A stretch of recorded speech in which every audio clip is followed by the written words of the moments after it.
گوجری زبان میں اپڈیٹ سنیے۔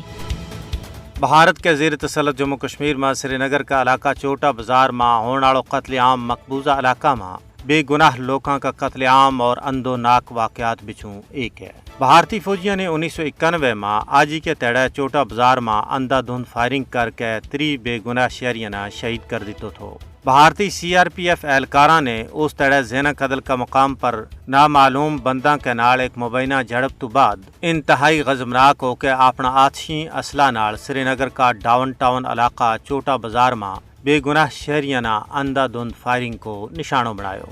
درندہ صفت بھارتی اہلکاروں نے دکانوں میں داخل ہو کے لوگوں نے باہر روڑاں ور جمع کرن تو بعد انہوں نے گولیاں کے نال پون کر دیتو۔ ایک موٹر سائیکل ورکشاپ میں 4 بندہ نہ گولی مار دیتی گئی، جبکہ 4 بندہ نہ میڈیکل کالج کے باہر گولیاں کو نشانوں بنائے گئے۔ کچھ رکشا ڈرائیوراں اور راہگیراں نہ بھی گولی مار دیتی گئی۔ اس دوران قابض بھارتی فوجی اہلکاراں کی بلا اشتعال فائرنگ نال 3 بے گناہ کشمیری شہید ہو گیا۔ واقعہ میں تقریباً 22 بندہ شدید زخمی بھی ہوا۔ ایک 75 سالہ خاتون اور 10 سال کی عمر کا ایک بچہ نہ بھی گولیاں نال پون کر دیتو گیو۔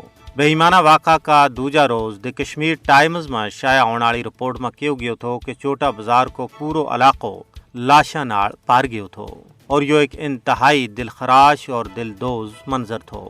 واقعہ نہ گزریا 32 سال ہو گیا، لیکن کشمیریوں کا ذہن میں چوٹا بازار قتل عام کی یاد اجم بھی تازہ ہیں اور متاثرین تاحال انصاف کا منتظر ہیں۔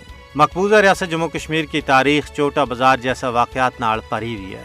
مقبوضہ ریاست جموں کشمیر میں بے گناہ لوگوں کو قتل عام نام نہاد بھارتی جمہوریت کا چہرہ ور ایک بدنما داغ ہے۔